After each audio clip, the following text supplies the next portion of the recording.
ఏమండి మనలో మన మాట అండి. ఇప్పుడు కొంతమంది బ్యాచ్ ఉంటారండి.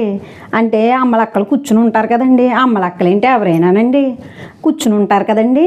ఇప్పుడు దారంట పోయే వాళ్ళు ఉంటారా. ఇప్పుడు లావుగా ఉన్నారనుకోండి, వాళ్ళు చూసి అంటారు, అమ్మ బాబు ఇదేంటి ఎంత లావు అయిపోయింది, ఎవరికి పెట్టకుండా ఇదే తినేస్తుందా అని సాగదీస్తారండి. అదే సన్నగా ఉన్నారనుకోండి, ఇదేంటే బాబా నీకేమి పెట్టట్లేదు ఇంట్లో వాళ్ళే తినేస్తున్నారా ఏంటి అని అంటారండి. అదే నల్లగా ఉన్నారనుకోండి, ఏ బ్లాక్ కొబ్రా అని అంటారండి. అదే తెల్లగా ఉన్నారనుకోండి, పోనీ తెల్లగా ఉన్నాళ్ళని వదిలేస్తారనుకుంటున్నారా మీరు? వదలరండి బాబు. వాళ్ళని ఏమంటారో తెలుసా, ఇదేంట్రా ఇంత తెల్లగా ఉంది, పాలిపోయిందా, బ్లడ్ పోయిందేమో, దీనికి లేదేమో అంటారండి. అదే హైట్గా ఉన్నారనుకోండి, అమ్మో ఈడేంట్రా ఇంత గడకొంగలా ఉన్నాడు అని అంటారండి. పొట్టుగా ఉంటే వదిలేరండి బాబా. పొట్టుకున్నా ఏ పొట్టి అంటారండి. అసలు నాకు తెలియక అడుగుతానండి, ఎవరు ఎలా ఉంటే మీకు ఎందుకండి?